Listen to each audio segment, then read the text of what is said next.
Thanks for letting me stay on with your crew, Captain. I plan to be a very generous queen to all my friends. I can see we're gonna get along just fine, your high exaltedness. Don't start with that. Risha will do fine. For now. Every captain needs a good first mate. Corso doesn't know what it takes to run a starship. But I do. Considering the light years you've been racking up, I suggest a hyperdrive overhaul and a sublight engine tune-up.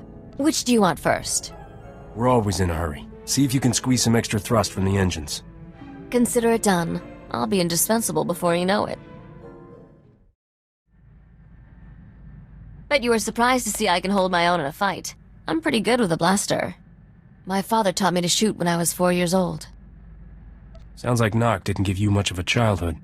Are you kidding? His lieutenants were terrified of me. They let me do whatever I wanted. Father wanted me self-sufficient as early as possible. Said I'd need it to survive. He was right. I still remember the day he told me he was going to sleep for a while. Said I was on my own. Tell me he at least gave you credits before he froze himself in carbonite. He wasn't the greatest father in the galaxy, but he planned ahead. Gave me a blaster, a starship, and plenty of credits. I was 11, made my first solo hyperspace jump and flew to Dantooine. Father had a hideout there. Talk about your one bantha planets. For a few years, Dantooine's population was doubled thanks to me and Father frozen in carbonite. You talk a lot about Nok, but you've never mentioned your mother. She died when I was young. I don't remember her. Looking back, I should have been miserable. But it was just a big adventure. Speaking of which, we're overdue for some more excitement. What do you say we get back to our latest caper? Sometimes I can't believe you actually got back my crown. Do you know how many spacers died looking for it? Don't take this the wrong way, but when we first met, I thought you'd end up like all the others. No wonder you wouldn't let yourself fall for me. You were afraid I'd die. Oh yes, terrified. You're all right, Captain. With a little polish, you just might shine. I've been shining since you met me. You're just not paying attention. Interesting theory. When you can prove it, let me know. I shouldn't be keeping us from our work. I know how busy we are. I think I figured out why we get along so well, Captain. We're both restless people. It's how we survive. Trouble loves us, and we just keep on moving. Eventually, Trouble gets tired of following and gives up. There's always more trouble where that came from. Exactly. Isn't it wonderful? There wasn't nearly enough trouble growing up on Dantooine. After being a crime lord's daughter, sitting around got dull real quick. I had a big library of holo recordings from my father, but I could only watch them so many times. You still had a starship. I'm guessing you weren't long for Dantooine. By the time I was 14, I'd had enough. I buried Father's carbonite chamber someplace safe and hit the hyperlanes with a new identity. Those were good times. I met Duran and Adila, got mixed up with Beryl Thorne, lived a life of crime. Every time I see some idiot scrubbing tables at a cantina, I think of how lucky I am. Normal jobs are for people who aren't smart enough to earn a real living. I'm starting to enjoy these chats, but I'm feeling restless. Let's go find some trouble. I envy you, Captain. You'll always be free to do as you please. That all changes for me, once I'm a queen. I thought the whole point of ruling a planet was to do whatever you feel like. My ancestors tried that. Didn't work out. I've studied records about the Drayen dynasty. They started from humble beginnings, distinguished themselves as war heroes, officially anyway. In reality, they backstabbed their way to power just like every other ruler. Some were better at it than others. Why didn't Nok make his own play for the throne? He was king of the backstab. He knew recovering the crown was essential to establishing legitimate rule. It's not enough to conquer a world, you have to hold it too. Father had his failings, but he inspired loyalty. Whenever he defeated a rival gangster, he always freed the enemy slaves. He gave them a choice: join him or take their chances elsewhere. No recriminations for anyone who left. The rest became family. Interesting way to recruit new talent. How many slaves actually signed on? Those people had a lot of anger issues. Most were excited to have a job that let them express it. There was this one little Twi'lek girl who joined us. Best thief I ever met. Got into all sorts of trouble together. We were like sisters, but when Father's organization collapsed, we got separated. I never found out what happened to her. Never too late to find her. If she's as good a thief as you say, she might come in handy. That was a long time ago. Sometimes it's better to leave the past alone. You're really bringing out my chatty side today. That usually means I need to get some exercise. Let's find something more exciting to do than stand around. Seems like I've been doing all the talking lately. Makes me suspicious. The biggest drawback of the criminal lifestyle is you don't meet a lot of decent men. Most are long on charm, short on substance. What's underneath that charming exterior, Captain? Or is that all you've got? Maybe I just didn't want to bore you with personal details. You want to know more about me? Ask away. You're a mercenary who takes jobs for free. How do you plan to stay in business, Captain Goodheart? I always have credits to keep flying. The rest is spending money. So you're nice to people out of laziness? I don't buy it. I won't lie. I enjoy spending time with you, but I'm not like other girls. The easy lines are wasted on me. If that doesn't scare you off, maybe this will actually go somewhere. I guess we'll see. If I'm going to take over Dubrillion, I can't keep looking for allies in the same old places. The scum of the galaxy isn't as useful when you're stealing a throne. I need a better class of accomplices. No matter what you're stealing, you can always use a little scum to grease the works. I already have that covered, Captain. You're worth 100 normal scum. And I mean that in the nicest way. There are some interesting rumors out of Dubrillion. Turns out the aristocracy is unhappy with the king. Some nobles are secretly rebelling. Hating the king is one thing. Putting you on the throne is something else. The point is, the planet's politics are ripe for change. All I have to do is personify that. Dubrillion is turning into another Alderaan. A new queen could prevent that, assuming she had the aristocracy's support. But that means taking this game to a new level. You up for that? You're the one steering the ship. I'm just along for the ride. That's not exactly true. But thanks for the vote of confidence. That was confidence, right? I've put out feelers to some key Dubrillion nobles. When one of them bites, be ready to pounce. In the meantime, we have plenty of other business to keep us occupied.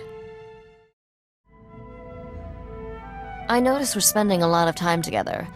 I'm not complaining, but you know this can't go anywhere, right? Sooner or later, I have to leave your ship. I don't want any hard feelings when I do. Does that make sense? Hard feelings? You've barely given me the time of day. Exactly. Why form a messy attachment if we're just going to split up later? We'll have fun while it lasts, and no regrets when it's done. Perfect. Thank you, Captain.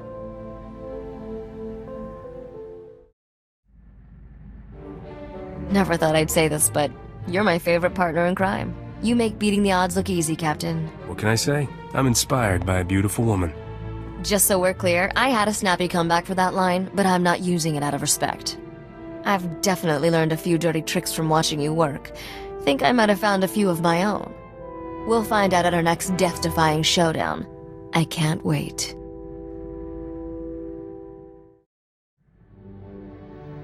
You probably think I'm chasing Dubrillion's throne to get rich, don't you? Credits are just a means to an end. You must want all that money for something. I've seen what bad leadership does to a place. Alderaan, Nar Shaddaa, even Coruscant. They all suffer because of who's in power. I'm not looking to plunder Dubrillion. I want to make it better, run their society the right way. I knew that mercenary attitude was a lie. You're a bleeding heart do-gooder. Admit it. Don't be ridiculous. I'm talking about political survival. Every successful leader has the same strength. They're perceived as generous by their subjects. Give the people just enough of what they want, and they'll leave you alone. That's something the King of Dubrillion doesn't understand. You can't give people what they want if you can't afford it. Maybe Dubrillion isn't as wealthy as you think. It's wealthy enough to support an aristocracy. Of course, they need to get paid off too. I can make this work. It's all about negotiation, and I'm good at that. I'm just thinking out loud now. We should get back to business.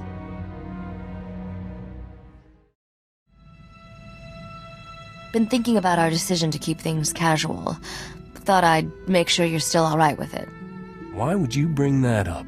Unless you're having regrets. No regrets. I'm just open to course correction. It could be years before I'm on Dubrillion's throne. Seems a shame to limit my options in the here and now. You seem to know what I like. Heard of any opportunities I should explore? Opportunities are my specialty, but I need to know exactly what you're looking for. Someone cool under pressure, but quick on the draw, who understands business and knows how to take care of it. Ring any bells? That's a tall order, but I might be able to fill it. What would you want to pay for something like that? My price is negotiable, but don't expect payment in advance. I'm willing to start small and work my way up. I think you're worth it, and I know I am.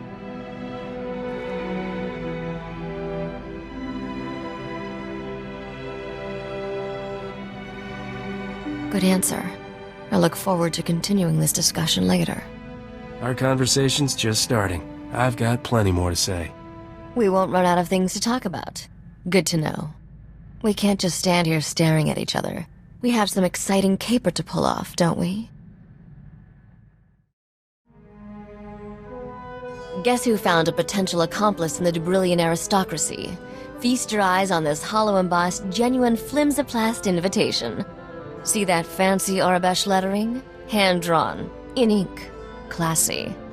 Count Merritt Reneld requests the favor of your presence at a discreet location in the Galactic Senate Tower on Coruscant at a time of your choosing. Coruscant? Why not Dubrillion?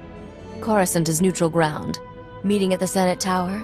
That's a gesture of respect. Count Reneld is one of the most popular nobles on Dubrillion.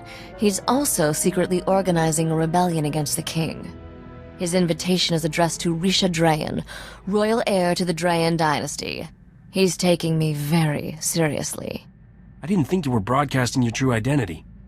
I had no choice. Risha from Nar Shaddaa doesn't carry the same weight as Risha the future queen. I'm contacting him by holo to arrange our meeting.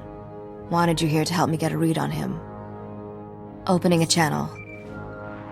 Whoa. This is a tremendous moment, your royal heiress. I grew up hearing tales of the Drayen dynasty, the great battles your ancestors fought. I never believed I'd meet a member of that proud bloodline in person. You have my deepest sympathies for your family's exile. Risha wants back into Dubrillion politics. You can make that happen, right? You must be the starship captain who recovered the crown of Dubrillion. My world is in your debt. The king wants that crown, and my head. He won't be happy if he finds out we're talking. The man has lost all reason.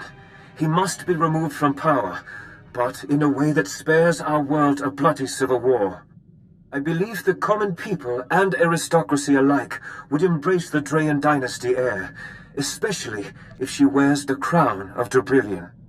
Nothing is ever that easy. Skip to the part where our lives get complicated. It will not be enough to dethrone the king.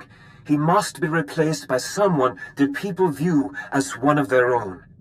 Right now, you are an outsider. The only way to change that is to marry someone from the existing aristocracy. Get married? To who? Well, the only available suitor is... Great stars, this is awkward. I am offering myself in marriage to you. You sound a little nervous, Count. Is your heart really in this? Forgive my hesitance. I only feared insulting the lady with my abruptness. The circumstances are far from ideal. I understand my proposal is abrupt, but I wished to make my intentions clear and not waste your valuable time. I certainly don't expect an immediate response. All I ask is that you consider this for the good of Dubrillion. That'll be easier to do once we've met in person. I'm on my way to Coruscant. See you there, Count. Well, that wasn't awkward at all. That was the worst blind date ever. You've known this guy all of 2 minutes and he proposes marriage? Crazy. This isn't romance, it's just politics. Under the circumstances, I should probably take this meeting alone. Be back soon, Captain.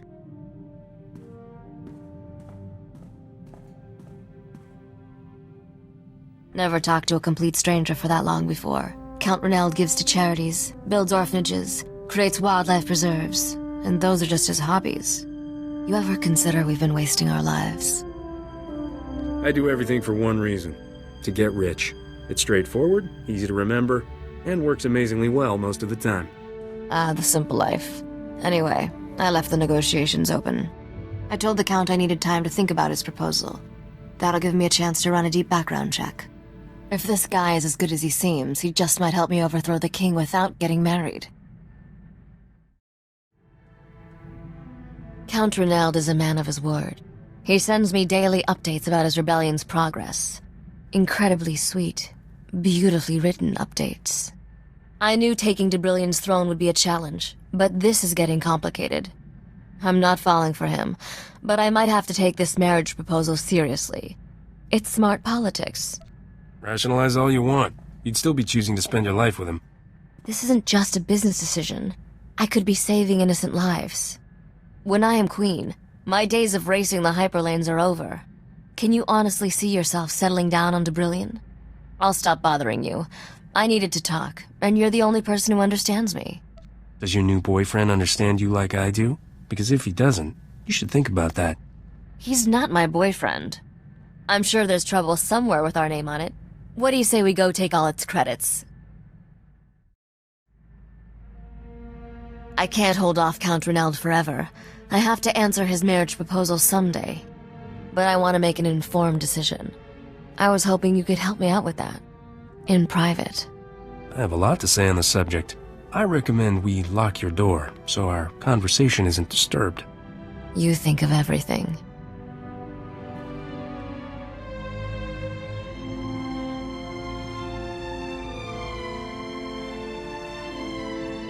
That was a very persuasive argument. Sweetheart, this debate's just getting started. You've put some thought into this. I'm, listening intently. You know, crowns and thrones aren't that great. I could maybe live without them. Or you could trade in this starship for a palace. What do you think? You're the only treasure I need. Everything else pales in comparison. I'm not done talking to you. Well, that was an enlightening discussion. I think I'm gonna have to disappoint the Count. But first, I need some rest. Let's talk again later. Things on de Brillion have taken a turn. The King's put a death mark on Count Renald's head. When the citizens heard that, they rebelled. The King imposed martial law to stop the rioting. But that got the aristocracy riled up. The whole planet's going to war. Sounds like the Count's plan to avoid bloodshed by marrying you just went up in flames. We were never going to unseat the King without a fight. I just hoped we'd pick the time and place. Needless to say, the Count has his hands full just staying alive. But even with all that's happened, he still wants to marry me. I can't keep putting him off. Any advice how I should play this? You can't marry the Count. You're spending the rest of your life with me. What? I asked you for advice, not... Do you really mean that? Oh, perfect. Time's up. That's him calling on the Hollow. All right, let's do this. Merritt, I'm glad you're safe. From what I hear, the fighting got worse after you escaped. I cannot spare de Brillion from war, but perhaps we can still create a better future together. I realize forging a true relationship takes time, and our marriage won't be consummated for some time, but I am hopeful. My proposal stands, dear Risha. Will you marry me? Come on, this is a no-brainer. I'm sure he's rich, handsome, and popular, but I'm me. I'm sorry, Merritt, but I can't argue with logic like that. He's had my heart longer than you.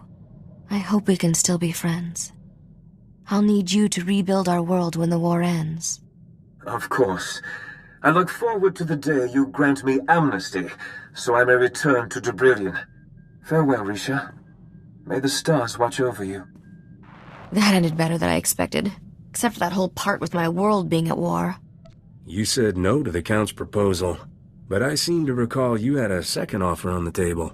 It's under consideration. I promise not to keep you waiting for long. That's enough politics and relationship issues for one day. Let's go steal something expensive. I always feel better after a good caper. Didn't think you could still surprise me, but proposing in front of Count Renald? That was a whammy. I wasn't sure if you were serious then, but I am now. And my answer's yes. Whatever happens, however long it takes, when I'm finally Queen of de Brillion, You'll be my king. It's about blasted time you came around. Do you have any idea how many beautiful women I turned away to have you? Call me vain, but I hope it was thousands. We'll have a royal wedding someday, but let's do something personal right now. I, Risha Drayen, take you as my future king. I promise to be faithful and always apologize when I get snippy with you, except when you're wrong. I'm not always right, sweetheart, but when have I ever been wrong? Don't ruin this moment by forcing me to be honest. As queen, I promise to keep you in the lifestyle to which you've become accustomed, plus 10 to 20% depending on good behavior. I accept all your terms. Can we be married already? Yes.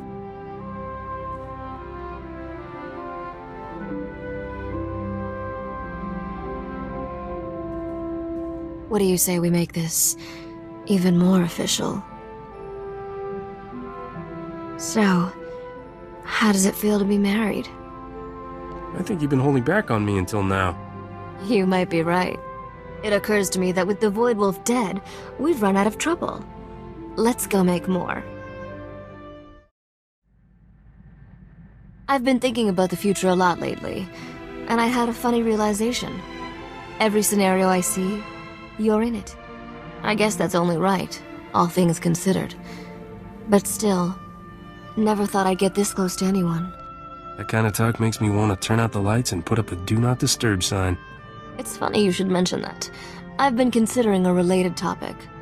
When we take over Dubrillion, we'll need to start thinking about producing an heir. Maybe more than one heir. That's how dynasties stay healthy after all. What do you say we blow up that bridge when we get to it? And no rush either. What are you worried about? I'll be doing the hard part. Just think, someone with my intelligence and your reflexes, there's nothing that child couldn't accomplish. We owe it to Dubrillion. Whatever happens, I promise any child of ours will have the best of everything.